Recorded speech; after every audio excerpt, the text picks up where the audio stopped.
Hello guys, स्वागत है आपका आइकॉनिक हॉरर स्टोरी में, जहां हर कहानी में छुपा है एक खौफनाक सच। दोस्तों, शादियों का सीजन चल रहा है और शादी की शहनाइयों के बीच जब सब खुशियां मना रहे होते हैं, तब अनदेखी ताकतें किसी की खुशियों को छीनने की ताकत में रहती है। आपने सुना होगा कि शादी के बाद दूल्हा दुल्हन को घर से बाहर अकेले जाने से मना किया जाता है। आखिर क्यों? यही राज आज की कहानी में खुलेगा। तो बने रहिए और वीडियो को पूरा देखिए, क्योंकि अगर आपने स्किप किया तो एक बड़ा रहस्य मिस कर देंगे। तो बिना किसी देरी के शुरू करते हैं आज की कहानी। यह कहानी है निशा की, जो अपनी शादी के बाद पहली बार अपने पति रोहित के साथ ससुराल आ रही थी। सब कुछ सामान्य लग रहा था, लेकिन रास्ते में वो एक पुराना मंदिर देखकर सहम गई। मंदिर की हालत खंडर जैसी थी और वहां एक अजीब सा सन्नाटा फैला हुआ था। मंदिर की घंटी बजने की आवाज आती है और निशा एहसास के साथ बोली, रोहित, यह मंदिर बहुत अजीब लग रहा है। क्या हम यहाँ कुछ देर रुक सकते हैं? रोहित हंसते हुए बोला, अरे नहीं, ये बहुत पुराना मंदिर है। लोग कहते हैं कि यहाँ ब्रह्म राक्षस का वास है। बचपन में मैं यहाँ से कभी नहीं गुजरा। चलो जल्दी करते हैं यहाँ से। निशा बोली, यार रोहित, तुम भी ऐसी मनगढ़ंत कहानियों पर भरोसा करते हो? रुकते हैं ना थोड़ी देर, प्लीज। रोहित अनमने ढंग से बोला, ठीक है, पर ज़्यादा देर तक हम यहाँ नहीं रुकेंगे। रोहित निशा का मन रखने के लिए वहाँ पर रुक गया, लेकिन उसे ये पता नहीं था कि इसका परिणाम क्या होगा। कुछ देर वहाँ घूमने के बाद निशा को हवा की सरसराहट और अचानक मंदिर के पास एक परछाई का आभास होता है। निशा बोलती है, रोहित, मुझे अच्छा नहीं लग रहा है, चलो यहाँ से चलते हैं। दोनों गाड़ी की ओर चल दिए और गाड़ी स्टार्ट कर ली। लेकिन जैसे ही गाड़ी आगे बढ़ी, निशा को लगा कि किसी ने उसके कानों में कुछ फुसफुसाया है। उसने पीछे मुड़कर देखा, पर वहाँ कोई नहीं था। उसे एक अजीब सी बेचैनी महसूस हो रही थी। जैसे तैसे वहाँ अपने ससुराल पहुँचे। ससुराल पहुँचने के बाद सबने निशा का स्वागत किया, लेकिन रात होते ही अजीब घटनाएं शुरू हो गई। आधी रात को निशा की आंखें खुली और वो अनजाने में खिड़की चली गई, उससे पुराने मंदिर की ओर। रात करीबन 3 बजे होंगे, लेकिन निशा को कुछ पता नहीं था कि उसके साथ क्या हो रहा है। निशा के कदम जैसे जैसे अपने आप मंदिर की ओर बढ़ रहे थे, वो पूरी तरह होश में नहीं थी।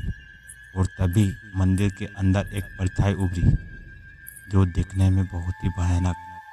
जला हुआ शरीर, भयानक दिखने वाला मुंह और बड़े बड़े नुकीले दांत। वहाँ एक ब्रह्म राक्षस था। ब्रह्म राक्षस ने निशा को अपने वश में कर लिया। निशा की चीख और ब्रह्म राक्षस की डरावनी हंसी ने माहौल को और भयानक बना दिया था। अगली सुबह निशा बदली हुई लग रही थी। उसकी आंखों में एक अजीब सी चमक थी और उसका व्यवहार भी बदल चुका था। निशा की हालत देख रोहित बोला, निशा, तुम ठीक तो हो ना? निशा धीमी पर भारी आवाज में बोली, मैं तो बिल्कुल ठीक हूँ, लेकिन अब से कुछ भी वैसा नहीं रहेगा जैसा पहले था। मंदिर की घंटियां और रहस्यमय संगीत के साथ रोहित को धीरे धीरे एहसास हुआ कि कुछ तो बहुत गलत हो चुका है। क्या रोहित अपनी पत्नी को ब्रह्म राक्षस के चंगुल से बचा पाएगा, या यह रहस्य सदा के लिए एक खौफनाक अंत बन जाएगा? रोहित ने निशा के बदले हुए व्यवहार को अनदेखा करने की कोशिश की, लेकिन हर बीते दिन के साथ चीजें और भी अजीब होने लगी। निशा देर रात उठकर घर से बाहर चली आती और वापस आती उसके कपड़े गंदगी से भरे होते। उसके चेहरे पर एक अजीब सी मुस्कान होती। एक दिन रोहित बोला, निशा तुम आधी रात को कहाँ जाती हो? निशा खामोश रहते हुए धीरे से बोली, मुझे पुकारा जाता है मंदिर से। रोहित के शरीर में एक सिरन दौड़ गई। उसने अपनी दादी से इस बारे में बात की। दादी ने एक पुरानी घटना सुनाई। जब इस गांव में एक ब्रह्म राक्षस का खौफ था। वो हर शादी के बाद दुल्हनों को अपना शिकार बनाता था। तब गांव वालों ने मिलकर उसे मंदिर में कैद कर दिया था, लेकिन अब शायद वो वापस आ चुका है। अगर निशा को बचाना है तो तुम्हें उस मंदिर में जाकर पूजा करनी होगी, लेकिन याद रखना ब्रह्म राक्षस बहुत ताकतवर है। रोहित के पास ज़्यादा समय नहीं था। अगली ही रात उसने दादी को बताए अनुसार पूजा सामग्री ली और मंदिर को चल पड़ा। रात बहुत अंधेरी थी। तेज हवा, मंदिर की घंटियाँ और रोहित के कदमों की आवाज़ से रास्ता और भी भयानक हो गया था। जब रोहित मंदिर में पहुंचा तो उसने देखा कि निशा पहले से वहां मौजूद थी, लेकिन वो निशा नहीं थी। उसकी आंखें लाल थी और उसकी आवाज़ बदल चुकी थी। निशा, जो कि ब्रह्म राक्षस के वश में थी, बोली, तुम्हारी हिम्मत कैसे हुई मुझे रोकने की? रोहित डरते हुए बोला, निशा मैं तुम्हें बचाने आया हूँ। रोहित ने हिम्मत जुटाकर पूजा शुरू की। जैसे जैसे मंत्रों का उच्चारण तेज हुआ, निशा तड़पने लगी।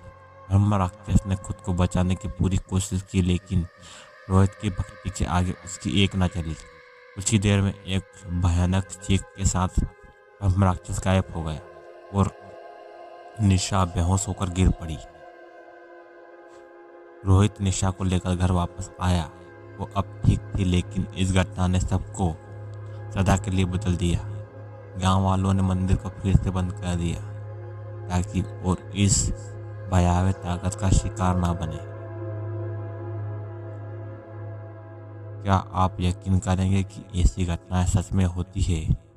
कभी कभी हमारी दुनिया में ऐसी ताकतें होती हैं जिनसे अनजान रहना ही बेहतर होता है। क्या आप ऐसी जगह रुकने की हिम्मत करोगी? कमेंट में ज़रूर बताना। अगर आपको यहाँ कहानी पसंद आई हो तो आइकॉनिक हॉरर स्टोरी चैनल को सब्सक्राइब करें, वीडियो को लाइक करें और कमेंट करके बताएं कि अगली कहानी किस विषय पर होनी चाहिए। हम फिर मिलेंगे एक और खौफनाक कहानी के साथ। तब तक रात में अकेले मंदिर के पास मत जाना। Thanks for watching. Good bye.